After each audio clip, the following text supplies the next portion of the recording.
नमस्ते और true bits channel पर आपका स्वागत है। आज हम एक महत्वपूर्ण और समय सिद्ध विषय पर चर्चा करेंगे, एमपॉक्स वायरस, जो 2024 में सुर्खियों में है।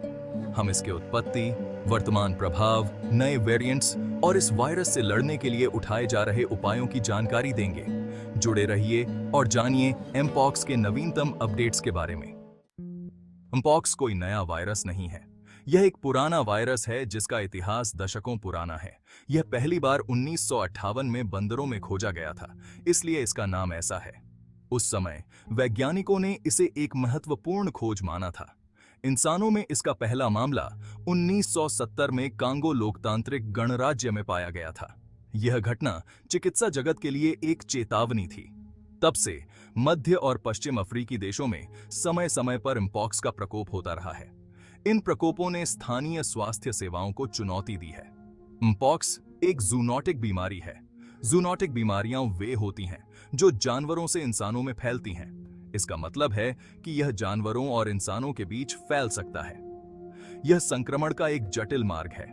एमपॉक्स का असली जानवर स्रोत अभी भी अज्ञात है, लेकिन माना जाता है कि चूहे इसके मुख्य वाहक हैं। वैज्ञानिक इस पर और शोध कर रहे हैं। ऐतिहासिक रूप से अफ्रीका के बाहर एमपॉक्स का प्रकोप सीमित था। यह मुख्य रूप से अफ्रीकी महाद्वीप तक ही सीमित रहा। हालांकि 22 का प्रकोप अलग था। इसने पूरी दुनिया को चौंका दिया। यह मुख्य रूप से इंसानों में संचरण के माध्यम से पूरी दुनिया में फैल गया। इसने वैश्विक स्वास्थ्य प्रणालियों को चुनौती दी। इसने एमपॉक्स के एक वैश्विक स्वास्थ्य चिंता बनने की संभावना को उजागर किया। अब यह एक अंतर्राष्ट्रीय मुद्दा बन गया है। एमपॉक्स के इतिहास को समझने से हमें इसके वर्तमान व्यवहार को समझने में मदद मिलती है। यह हमें भविष्य के लिए तैयार करता है। पिछले प्रकोपों का अध्ययन करके वैज्ञानिक वायरस के बारे में और इसे कैसे नियंत्रित किया जाए, इसके बारे में और जान सकते हैं। यह ज्ञान अमूल्य है। एमपॉक्स के खिलाफ लड़ाई में यह जानकारी बहुत महत्वपूर्ण है।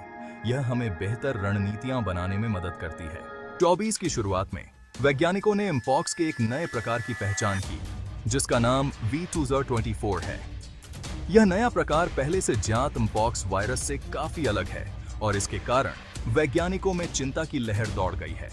इस प्रकार ने अपनी स्पष्ट रूप से बढ़ी हुई संक्रामकता के कारण चिंताएं बढ़ा दी हैं। यह वायरस तेजी से फैलता है और इसके संक्रमण की दर पहले से कहीं अधिक है। V2024 प्रकार में अपने आनुवंशिक कोड में परिवर्तन है, जो इसे एक व्यक्ति से दूसरे व्यक्ति में अधिक आसानी से फैलते हुए प्रतीत होते हैं। इन परिवर्तनों के कारण वायरस की संरचना में महत्वपूर्ण बदलाव आए हैं। नए प्रकारों का उभरना इस बात की याद दिलाता है कि वायरस लगातार विकसित हो रहे हैं। यह विकास वायरस को अधिक संक्रामक और कभी-कभी अधिक घातक बना सकता है। वायरस समय के साथ बदलते हैं और कभी-कभी ये बदलाव उन्हें और ज्यादा खतरनाक बना सकते हैं। ये हमें यह भी याद दिलाता है कि हमें हमेशा सतर्क रहना चाहिए। वैज्ञानिक V2024 प्रकार और सार्वजनिक स्वास्थ्य पर इसके संभावित प्रभाव को समझने के लिए काम कर रहे हैं। वे इस वायरस के प्रभावों का अध्ययन कर रहे हैं और इसके खिलाफ प्रभावी उपाय खोजने की कोशिश कर रहे हैं।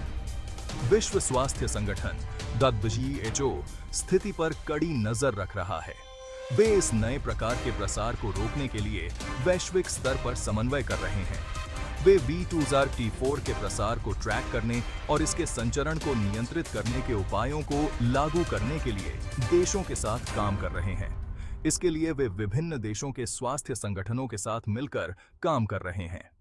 V2024 का प्रकट होना एमपॉक्स के खिलाफ लड़ाई में निरंतर सतर्कता और शोध की आवश्यकता को रेखांकित करता है। यह हमें यह भी याद दिलाता है कि हमें हमेशा तैयार रहना चाहिए और नए प्रकारों के उभरने पर तुरंत प्रतिक्रिया देनी चाहिए।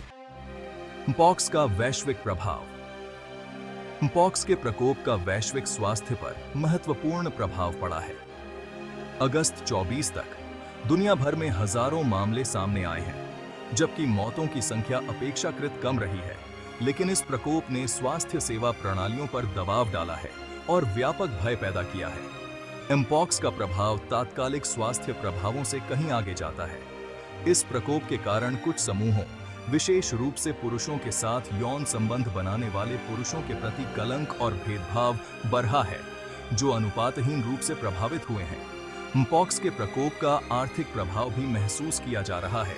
यात्रा प्रतिबंध, व्यापार बंद होना और स्वास्थ्य सेवा की लागत सभी ने वायरस के आर्थिक बोझ में योगदान दिया है। पॉक्स का प्रकोप वैश्विक स्वास्थ्य और वैश्विक अर्थव्यवस्था की परस्पर वेरफ्लेख्तुम की याद दिलाता है। पॉक्स के संचरण को समझना।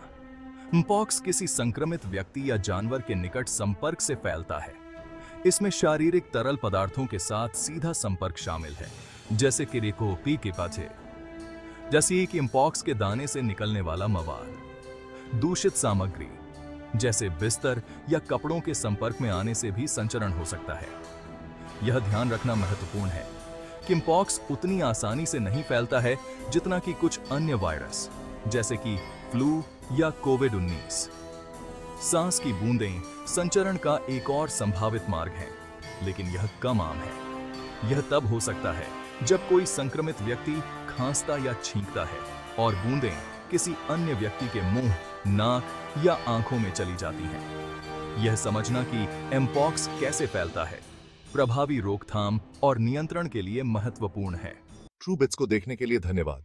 कृपया लाइक, शेयर और सब्सक्राइब करें।